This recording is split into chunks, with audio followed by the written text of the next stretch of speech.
The C-SPAN networks bring you long-form public affairs programming from the nation's capital and are a public service of your television provider. C-SPAN, created by cable. Thank you.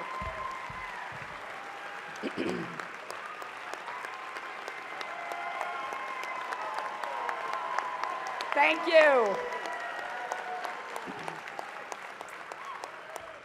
Your Eminence, Your Excellencies, members of the clergy, Alan Nance Smith, Donald and Melania, and all the distinguished guests. Earlier tonight, Al reminded me that when the first Al Smith ran for president, he chose as his running mate the progressive senator from Arkansas, Joseph T. Robinson, who was one of my husband's political heroes. This work that you do through the dinner, Al, you've done it now for 30 years, is such a labor of love.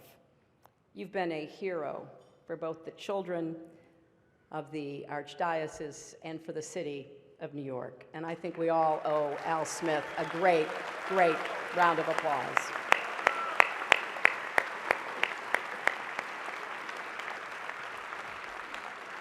This is such a special event that I took a break from my rigorous nap schedule to be here. And as you've already heard, it's a treat for all of you too, because usually I charge a lot for speeches like this. But for me, it was kind of ironic thinking about a fiery populist, Al Smith. If he were here today and saw how much money we've raised for needy children, he'd be very proud.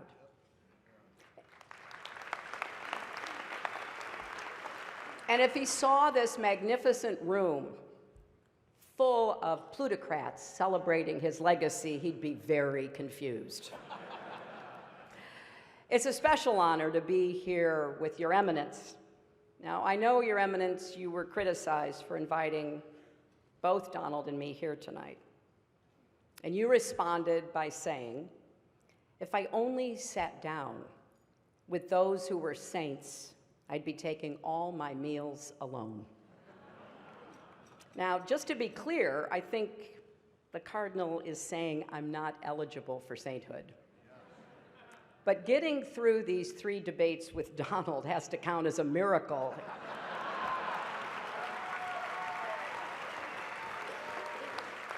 So I guess I'm up against the highest, hardest stained glass ceiling. But Your Eminence, you do deserve great credit for bringing together 2 people who've been at each other's throats. Mortal enemies, bitter foes. I've got to ask, how did you get the governor and mayor here together tonight?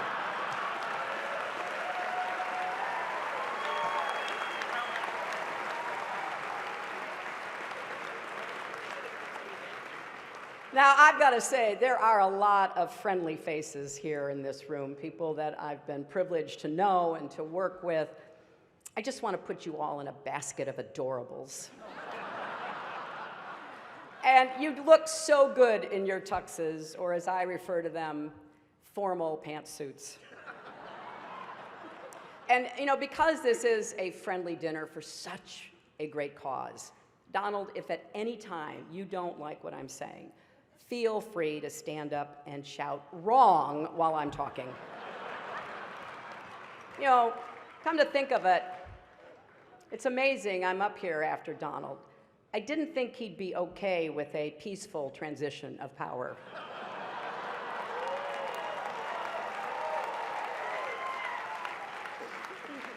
And Donald, after listening to your speech, I will also enjoy listening to Mike Pence deny that you ever gave it. I've had the privilege of being at the Al Smith dinners in years past, and I always enjoy it. But remember, if you're not happy with the way it comes out, it must be rigged.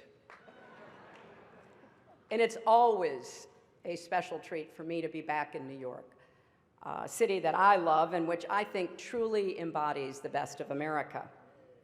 You know, don't you think?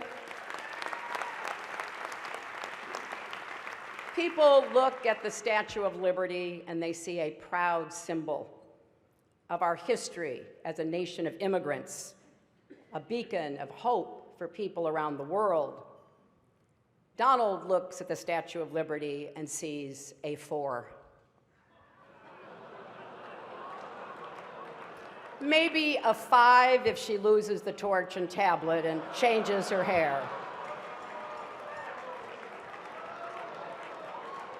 You know, come to think of it, you know what would be a good number for a woman? 45. But I digress. Now, I'm going to try my best tonight. But I understand I am not known for my sense of humor. That's why it did take a village to write these jokes. People say, and I hear them, I know, they say, I'm boring compared to Donald. But I'm not boring at all. In fact, I'm the life of every party I attend, and I've been to 3. And when the parties get out of hand, as occasionally they do, it's important to have a responsible chaperone who can get everyone home safely. And that is why I picked Tim Kaine to be my vice president. Now, you notice there is no teleprompter here tonight, which is probably smart because maybe you saw Donald dismantle his prompter the other day. And I get that. They're hard to keep up with, and I'm sure it's even harder when you're translating from the original Russian.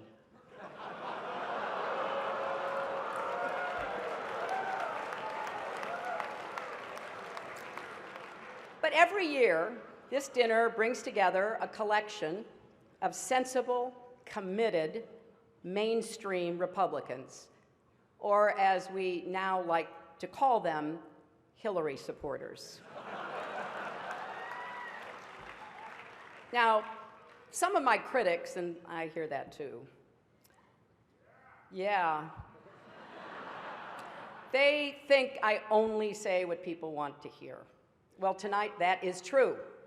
And here's exactly what you want to hear. This election will be over very, very soon.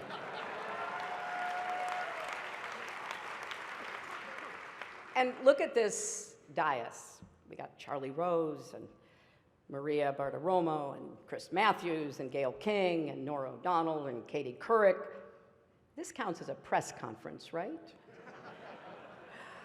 It is great also to see Mayor Bloomberg here.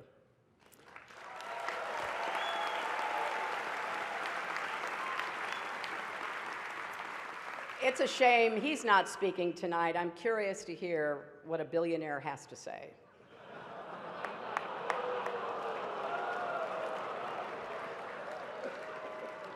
And look else at the dais. We've got the Honorable Chuck Schumer, the Honorable Andrew Cuomo, the Honorable Mike Bloomberg, the Honorable Bill de Blasio, the Honorable David Dinkins, and so many other wonderful elected officials. And we have Rudy Giuliani. Now,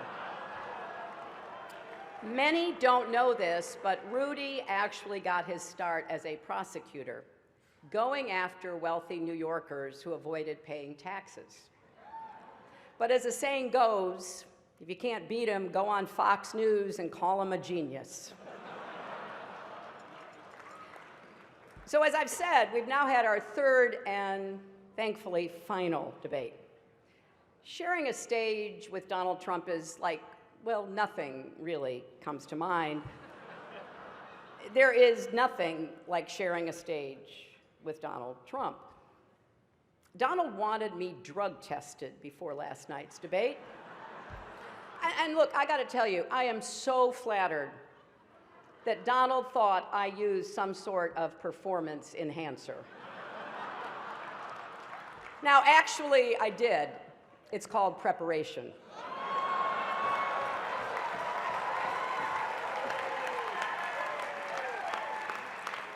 And looking back, I've had to listen to Donald for 3 full debates. and he says, "I don't have any stamina." That is 4.5 hours. I have now stood next to Donald Trump longer than any of his campaign managers. Now, look, I have deep respect for people like Kellyanne Conway. She's working day and night for Donald, and because she's a contractor, he's probably not even going to pay her. But I think the good news is that the debates finally allowed Republicans to unite around their candidate. The bad news is it's Mike Pence. And it's been a long, long campaign. That should be one of our highest priorities, shortening the campaigns. And whoever wins this election, the outcome will be historic. We'll either have the first female president or the first president who started a Twitter war with Cher. And if Donald does win, it'll be awkward at the annual President's Day photo when all the former presidents gather at the White House, and not just with Bill. How is Barack going to get past the Muslim ban? Now, Republicans in particular seem frustrated with their nominee. Paul Ryan told the Republican members of the House, you don't have to support the top of the ticket. Don't worry about anyone besides yourself. Just do what's in your own best interests.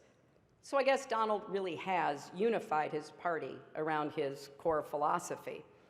And I don't understand their unhappiness. They say Donald doesn't have any policies. He has no policies. I keep hearing that.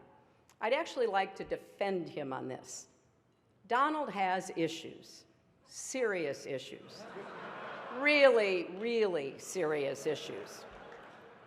And I worry about Donald's go-it-alone attitude. For example, at his convention when he said, "I alone can fix it." You know, in the 90s, I said the same thing about America's health care system, and it didn't work out so well for me either. But speaking of health, Donald has been very concerned about mine, very concerned. He actually sent a car to bring me here tonight. Actually, it was a hearse.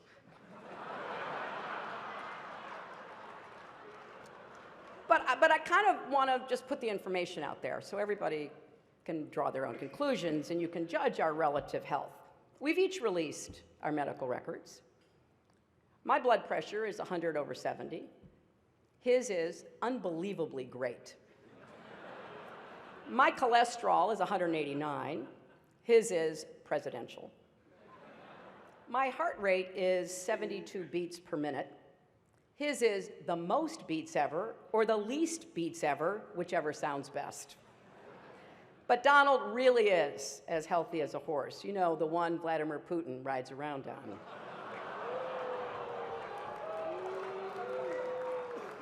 But I can say without fear of contradiction tonight that I will be the healthiest and youngest woman ever to serve as president.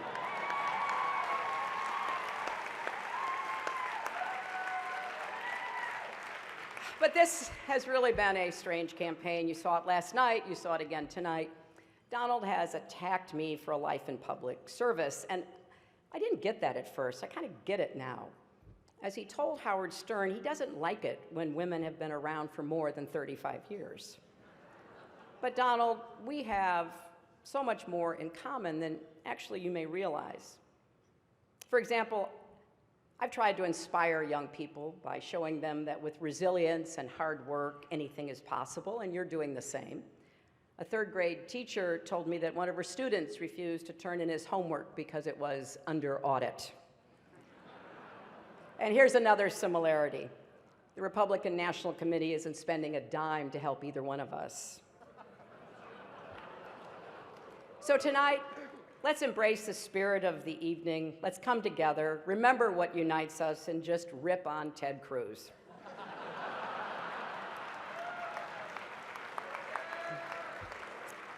I hope you enjoyed my remarks tonight. I said no to some jokes that I thought were over the line. But I suppose you can judge for yourself on WikiLeaks in the next few days.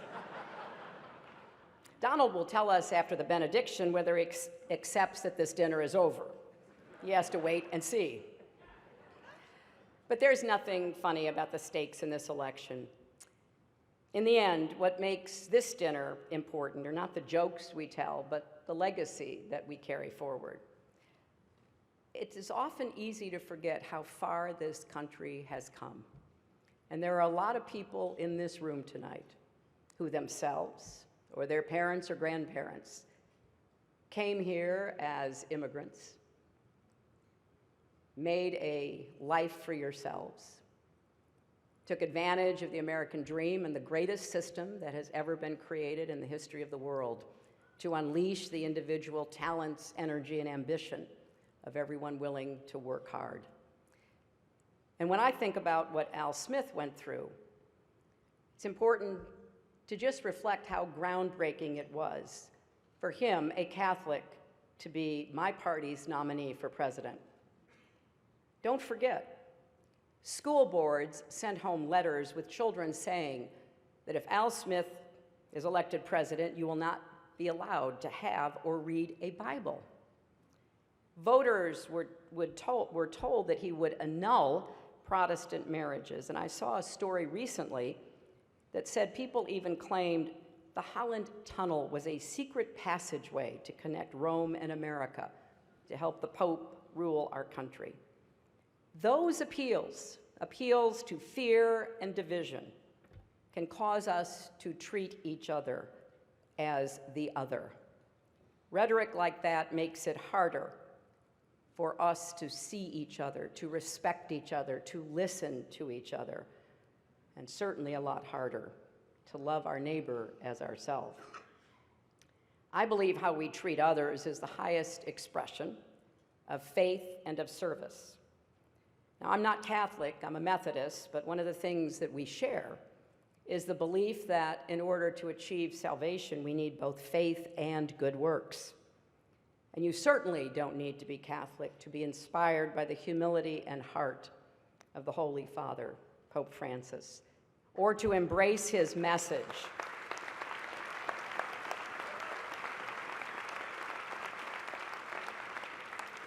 His message about rejecting a mindset of hostility, his calls to reduce inequality, his warnings about climate change, his appeal that we build bridges, not walls.